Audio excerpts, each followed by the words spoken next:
welcome back to my channel. I think we should pick a less crazy bird for this video. Ducky! So we're going to be answering some parrot care questions that you guys sent over. So I'm going to go ahead and get started with reading some of your questions. So the first question that I'm going to answer is, how do I safely introduce my new bird to my old bird? Ducky wants to go on my knee. So I actually do have a video all about that process of introducing a new bird, where I did it with Nemo. So I definitely recommend going to check out that video for a more in-depth explanation with demonstrations. But the main point is that you're going to want to do it with lots of treats and positive reinforcement.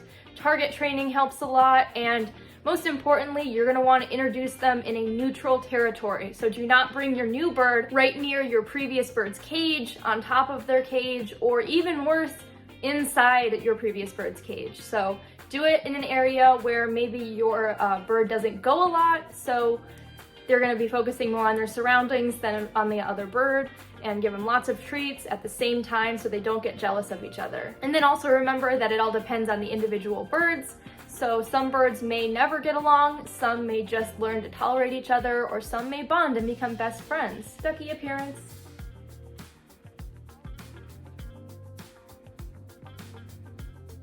So our next question is, can birds just be fed chop? Are pellets necessary? So in short, can birds just be fed chop? No. But are pellets always necessary? Also no. So you may have noticed that the raw diets have become recently more popular in the bird community, but really what people have to realize is that these diets are far more than just chop. So what we think of chop is mainly a vegetable mix, and while vegetables do contain many essential nutrients for our birds, they mainly contain a lot of vitamins and minerals.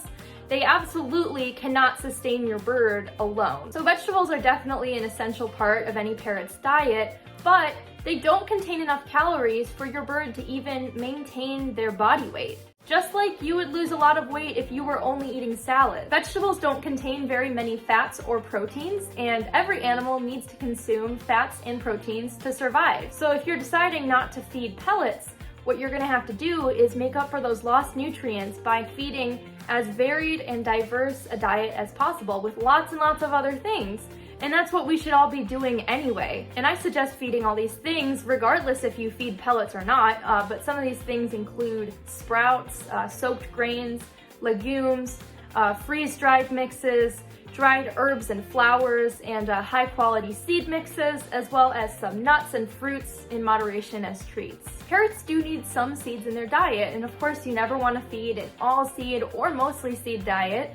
You don't want to give your bird an entire bowl of seeds to devour, or give them free seeds whenever they feel like it, but parrots do need to eat some seeds as part of their diet. So the next question I'm going to answer is, would I have to worry about the bird flu if I wanted to take my cockatiel on a walk? So as you probably know, this year there has been an avian flu outbreak in the US, and with these summer months, the frequency of avian flu has decreased because it cannot survive for very long in the heat. And what I recommend doing is going to the CDC avian flu page. They keep it updated with new cases that have been reported in your state. But you can still take your bird on a walk.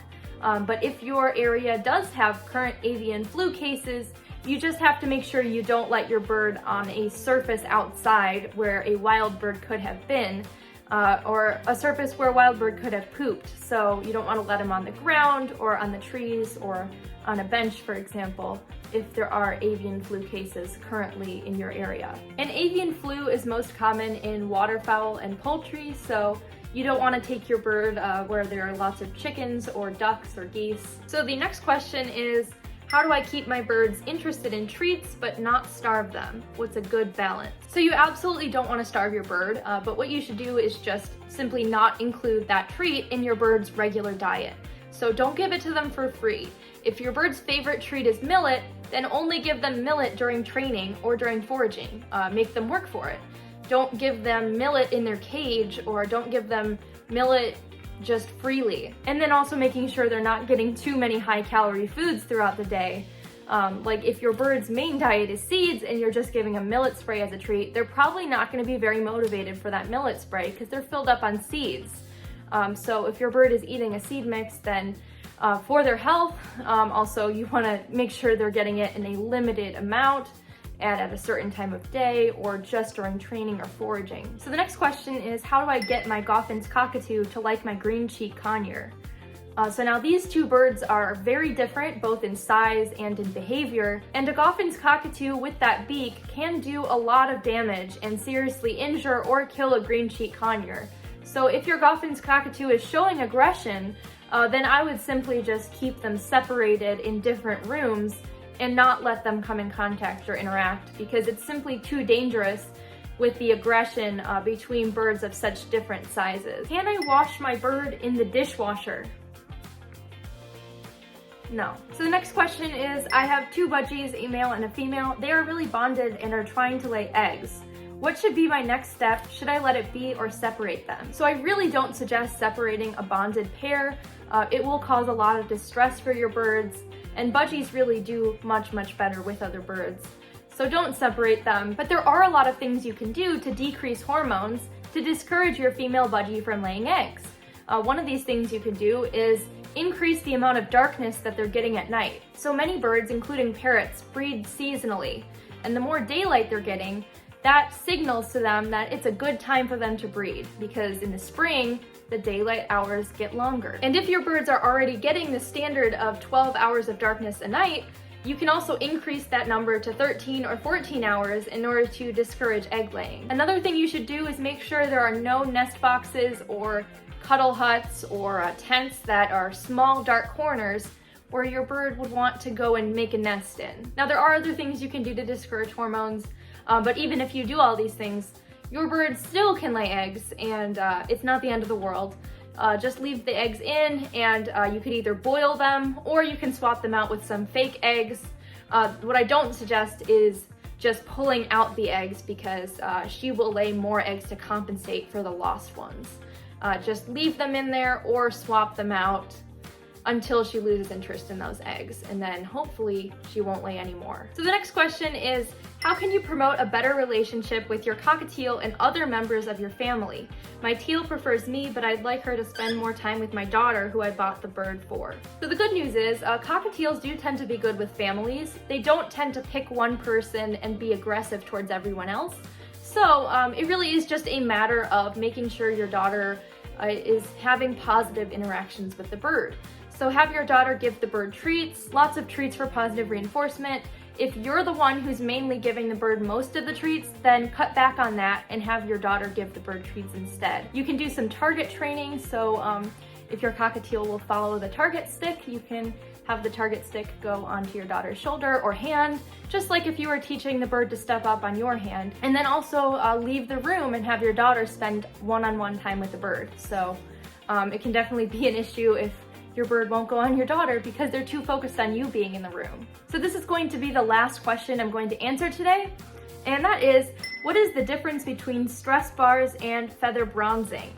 So stress bars and feather bronzing are both things that can happen as a result of an improper diet or deficiency or health problems. So stress bars are formed while the feather is growing, and they look like little lines in the feather, little black lines or indentations in the feather.